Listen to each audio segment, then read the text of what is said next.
عالمی میڈیا پر چلنے والی اس وقت سب سے بڑی خبر، جی ہاں وہ ہے امریکہ کے دوسرے بڑے تجارتی شہر لاس اینجلس میں لگی ایک تباہ کن آگ۔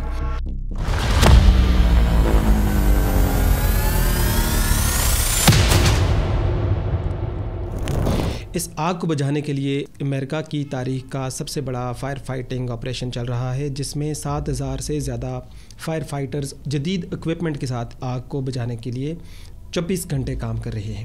NBC نیوز کے مطابق 7 جنوری کو لگنے والی یہ آگ ابھی تک 24 افراد کو لقمہ اجل کر چکی ہے، جبکہ 40,000 ایکڑ رقبہ جل کر راکھ ہو چکا ہے۔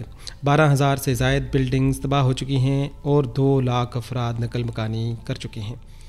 BBC کے مطابق یہ آگ نہ صرف لاس اینجلس بلکہ امریکہ کی تاریخ کی بدترین آگ کے طور پر شمار کی جاتی ہے۔ اگر مالی نقصان کی بات کی جائے تو 7 دنوں میں اس آگ نے اتنا ہی نقصان کیا ہے کہ جتنا ابھی تک پاکستان کے اوپر کل قرضہ موجود ہے۔ جی ہاں، پاکستان کے اوپر اس وقت 70,000 ارب قرضہ موجود ہے اور اتنا ہی لگ بھگ لاس اینجلس میں لگی اس آگ نے نقصان کر دیا ہے۔ یہاں یہ سوال پیدا ہوتا ہے کہ لاس اینجلس جیسا محفوظ ترین شہر اور تجارتی ہب، اس میں یہ آگ کیسے لگی؟ کس نے اس خوبصورت شہر کو راکھ کر دیا؟ اس کے پیچھے کیا کوئی سازش ہے یا امریکہ کی اپنی کوتاہی یا پھر یہ اللہ کا عذاب؟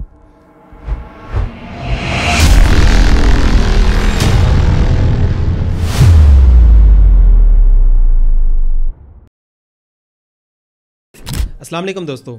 امریکہ کی دریافت کے تقریباً 300 برس بعد ایک Spanish governor flip D new 4 ستمبر 1781 کو ایک ایسا علاقہ دریافت کرتا ہے جس کی خوبصورتی کے باعث وہ اسے نام دیتا ہے لاس اینجلس۔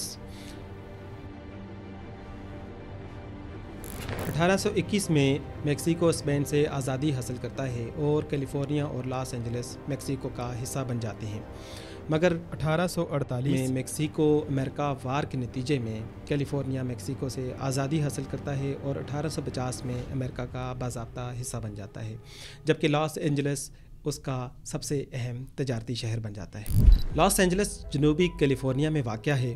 یہ مغرب میں بحر الکاہل کے ساتھ اور سانتا مونیکا، جبکہ مشرق میں سان گیبریل پہاڑوں کے درمیان واقع ہے۔ یہ شہر تقریباً 1302 مربع کلومیٹر پر پھیلا ہوا ہے، جس میں ساحل، شہر اور پہاڑی علاقے شامل ہیں۔ شروع میں یہ کنو یا سٹرس کی پیداوار کے لیے بہت مشہور تھا، بلکہ اسے سٹرس گولڈ رش بھی کہا جاتا تھا، لیکن 19ویں صدی کے آخر میں یہاں پر تیل کے ذخائر کی دریافت کی وجہ سے اس پورے علاقے میں ایک صنعتی انقلاب برپا ہوتا ہے۔ 20ویں صدی کے آغاز تک لاس اینجلس دنیا کی کل تیل کی پیداوار کا تقریباً 1/4 حصہ فراہم کر رہا تھا۔ تیل کی صنعت نے لاس اینجلس میں بے پناہ دولت، بنیادی ڈھانچے کی ترقی اور آبادی میں اضافہ کیا۔ تیل کی تیزی نے رہائشی اور تجارتی علاقوں کی ترقی کو فروغ دیا، جس سے لاس اینجلس ایک مصروف میٹروپولیٹن سٹی میں تبدیل ہو گیا۔ دوستو، اس سمبل سے تو آپ یقیناً بہت اچھی طرح سے واقف ہوں گے۔ یہ ہے ہالی ووڈ کا سمبل۔ ہالی ووڈ کی بنیاد 1 فروری 1887 کو رکھی گئی تھی، جب ہارون پیٹن نے اس علاقے کو خرید کر ایک چھوٹا سا قصبہ قائم کیا تھا۔ ابتدائی طور پر ہالی ووڈ کا مقصد ایک رہائشی علاقے کے طور پر تھا، لیکن 1900 کی دہائی کے اوائل میں جب فلم انڈسٹری کی ترقی شروع ہوئی تو یہاں پر فلموں کی شوٹنگ کا آغاز کیا گیا۔ پھر وقت کے ساتھ ساتھ اسٹار سسٹم متعارف ہوا۔ فیشن، میوزک اور شعبہ سیاحت جیسے شعبہ جات نے ترقی پانا شروع کی۔ والٹ ڈزنی، لیونارڈو ڈی کیپریو جو کہ ایک آسکر ایوارڈ یافتہ ہیں، ان کا تعلق بھی لاس اینجلس سے ہے۔ موسیقار Katy Perry, tennis star Serena Williams, Charlie Chaplin نے اسی لاس اینجلس سے شہرت پائی۔ لاس اینجلس کو دنیا کے امیر ترین لوگوں کا شہر مانا جاتا ہے۔ جی ہاں، دنیا کے اس وقت سب سے امیر ترین شخص ایلان مسک، وہ بھی لاس اینجلس میں ہی رہتے ہیں، یا آپ یوں کہہ لیجئے کہ لاس اینجلس امیر ترین لوگوں کا مسکن ہے۔ اب آتے ہیں اس تباہی کی جانب جو کہ ختم ہونے کا نام نہیں لے رہی، اور جانتے ہیں کہ یہ آگ کب اور کیسے لگی۔ جیسا کہ میں نے آپ کو پہلے بتایا ہے کہ لاس اینجلس کیلیفورنیا کے جنوب میں ایک ساحلی شہر ہے، اور اس کا کل رقبہ 1302 مربع کلومیٹر ہے۔ اس کے مغرب میں بحر الکاہل کی ایک لمبی پٹی واقع ہے۔ اس کے عقب میں 2 پہاڑی سلسلے جن میں سانٹا مونیکا اور سان گیبریل پہاڑ شامل ہیں، اور پہاڑوں اور ساحلی پٹی کے درمیان شہری اور کاروباری علاقے شامل ہیں۔ اس طرح یہ علاقہ ایک انتہائی اہمیت کا حامل ہے۔ 7 جنوری صبح 10 بجے لاس اینجلس کے مغرب میں پیسیفک پیلیسیڈ میں رہنے والوں نے دیکھا کہ ان کے عقب میں پہاڑوں سے دھواں اٹھ رہا ہے، جو شروع میں 10 ایکڑ پر مشتمل تھا، مگر اگلے 20 منٹ میں یہ ایک آگ کی شکل اختیار کرتے ہوئے 200 سے زائد ایکڑ کو اپنی لپیٹ میں لے چکی تھی۔ اگلے مزید چند گھنٹوں میں دیکھتے ہی دیکھتے گھروں، ریسٹورنٹس، تھیٹرز، اسکولوں اور دیگر عمارات کو اپنے کنٹرول میں لے چکی تھی۔ یہ آگ لاس اینجلس کے 2 بڑے مقامات میں لگی تھی، جن میں ایک پیلیسیڈز اور دوسرا مقام ایٹن ہے۔ پیلیسیڈ میں لگی آگ سب سے بڑی آگ ہے، جس نے ابھی تک 25,000 ایکڑ سے زائد رقبہ جلا دیا ہے، جس میں پیسیفک پیلیسیڈز کا مہنگا محلہ بھی شامل ہے۔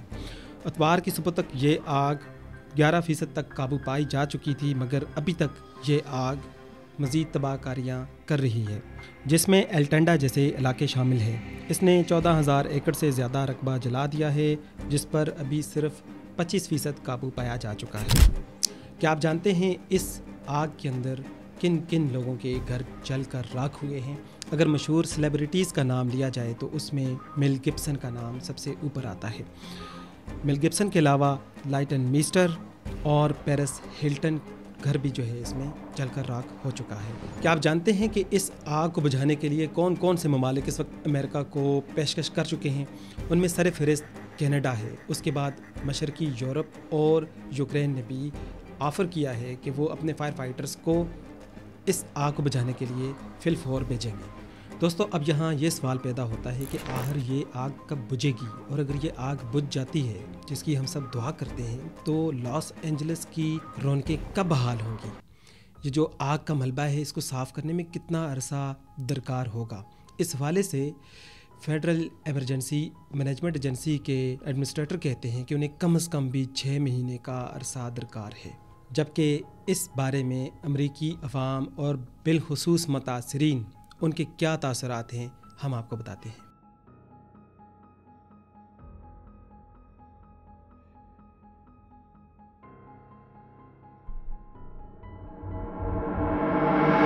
اب آتے ہیں اس سازشی عناصر کی جانب کہ جس نے یہ آگ لگائی۔ جناب، اس میں 3-4 بڑے نام ہیں۔ پہلا نام ہے گلوبل وارمنگ، دوسرا ہے ڈی فارسٹریشن، تیسرا ہے انڈسٹریلائزیشن، چوتھا ہے بلڈنگز، جو بڑی بڑی بلڈنگز آپ بناتے ہیں، اور 5واں IT کی ریولوشن۔ یہ وہ سازشی عناصر ہیں جنہوں نے امریکہ کے اندر ہی نہیں بلکہ پوری دنیا میں یہ آگ لگانے کی جرأت رکھتے ہیں۔ تو کیا ہم ان عناصر کو روک سکیں گے؟ اور کیا یہ ضروری ہے کہ جو امریکہ کے اندر آگ لگا سکتا ہے کہ وہ پاکستان کے اندر بھی تو لگا سکتا ہے؟ دوستو، ایک طبقہ ایسا بھی ہے جو یہ کہتا ہے کہ امریکہ کے اندر لگی ہوئی یہ آگ بنیادی طور پر امریکہ کے اپنے اعمال کی سزا ہے، جو بدقسمتی سے اس کے اپنی عوام اس کو بھگت رہے ہیں، کیونکہ امریکہ نے گزشتہ کئی دہائیوں سے مڈل ایسٹ، ایشیا کے اندر بہت زیادہ ڈسٹرکشن کی ہے، ویپنز یوز کیے ہیں، ملکوں کو، دیسوں کو لڑایا ہے، اور وہاں پر مظلوموں کو انہوں نے مارا ہے۔ اس بارے میں آپ کیا کہتے ہیں؟ آپ کی رائے کیا ہے؟ لیکن میں یہ سمجھتا ہوں اللہ تعالیٰ کا عذاب تو اس امت پہ نہیں آئے گا، لیکن آزمائش ضرور ہے۔